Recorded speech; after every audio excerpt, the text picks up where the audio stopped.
Family, Bishop Bronner, thank you for having me here.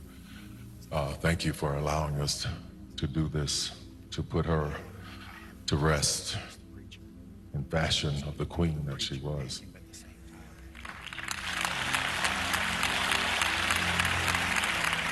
To the family, I want you to know something, especially her children. My mother died at 64, and Angie was a year younger than my mother was when she passed. But in her song, she said, in time, it gets a little better. So my prayer for you is that time is kind to you. Everybody who came up here talking about Angie, I didn't know her like a lot of other people knew her. My experiences with her would be me going to a show or her talking to her. I remember one time she was doing a show at the Civic Center, and I went to see the show, and she was telling me some things that were going on, and she's like, would you come on stage when I sing Brother? I was like, yeah, absolutely. So I'm there, and she's singing the song, just singing her heart out and her soul. Got a text from video from Taraji P. Henson. She was saying, let me tell you a story about Angie. Then I started hearing all these stories about her. Taraji said she had just done Baby Boy, wasn't really super famous, and she heard that Angie was at a club, and she went to see her at the club, and Angie didn't perform, but she came out, and she was like, whoa, I'm so sorry, I came to see you. And she's like, that promoter ain't have my money, so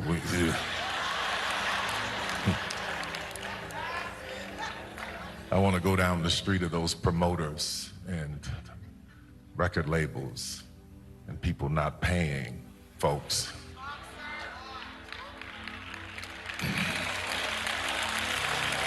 But anyway, Taraji said she took her in the corner and she sung a song for her in that club. That's the heart of a person. That's the soul of a person who cared about her fans, who cared about getting paid. You know, I was being interviewed by this woman once, and she was telling me, she's like, Tyler, I just want to tell you, I can always tell when they're going to go left, because the interview starts, all these questions, and then it's like, you know, the black women in your movies, do you portray them? It's such negativity, and they're always going through something, and they're always, and just a black woman. I asked her, I said, you ever been through something? She's like, my life is great. I have a great husband, my kids are great, everything's wonderful. I said, God bless you that you can live a perfect life. That's wonderful. Then I turned to her and I asked her, I said, how old are you? She said, 25. I said, baby, keep living. But I look at these young folks who are living these lives and they think that it's supposed to be the way that it is on Instagram, and they're forgetting about the people who have paved the way for them to be in that situation.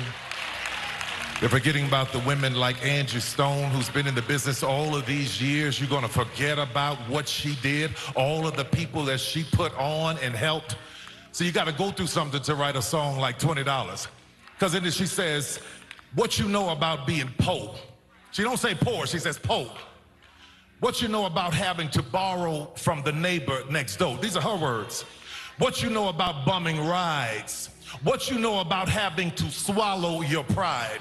And this is the part of the song that got to me when she said, what do you do when you're through? When you're always helping people and nobody is there for you. Y'all gotta forgive me because I'm angry at the way she was treated. I did not know all the things that she was going through. Recently, I found out, because I'm not on Instagram. I'm not being hooked and manipulated by an algorithm telling me what to think and how to feel. So I don't see everything. But to think that this woman was in the business for all of these years, and there's a difference between performing because you want to and performing because you have to. All of those years, all of those songs, all of that money that was owed. Hello, my beloved HMTV viewers. I'm glad you are watching. And if you're new here, kindly subscribe. So, following the death of our beloved Grammy-nominated R&B singer Angie Stone, a member of the all-female hip-hop trio The Sequence, and known for the hit song Wish I Didn't Miss You, who was killed in early March 2025 in a car crash. She was 63 years old. About 4 a.m., the vehicle she was riding in back to Atlanta from Alabama flipped over and was subsequently hit by a big rig. Music producer and Stone's longtime manager Walter confirmed. Surprisingly, everyone else in the cargo van survived except Stone, he said. The Alabama Highway Patrol said in a news release that the 2021 Mercedes-Benz Sprinter van turned over on Interstate 65 about 4:25 a.m. Saturday before being hit by a 2021 Freightliner Cascadia truck driven by a 33-year-old man from Texas. Angie Stone was pronounced dead at the scene, the Highway Patrol said. The crash was about 5 miles, 8 kilometers, south of the Montgomery city limits. Born on December 18, 1961, in Columbia, South Carolina, Angie Stone first gained recognition as a member of the hip-hop group The Sequence in the 1980s, which was signed to the influential Sugar Hill Records.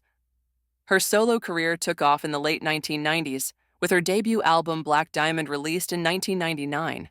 The album included the hit single No More Rain in This Cloud, which became one of her most iconic songs. Angie Stone has since released several successful albums, including Mahogany Soul, 2001, and The Art of Love and War, 2007. She's known for blending soulful melodies with elements of hip-hop, earning her critical acclaim and a loyal fan base. Stone has also been involved in acting, appearing in various TV shows and movies, and she is known for her advocacy in both music and the arts. A memorial service was held today, Friday, March 14, 2025, at Word of Faith Cathedral in Austell, Georgia, to honor the late Angie Stone, a Grammy-nominated R&B singer. Another service is scheduled for Saturday at First Nazareth Baptist Church in Columbia, South Carolina, her hometown. May her soul rest in eternal peace.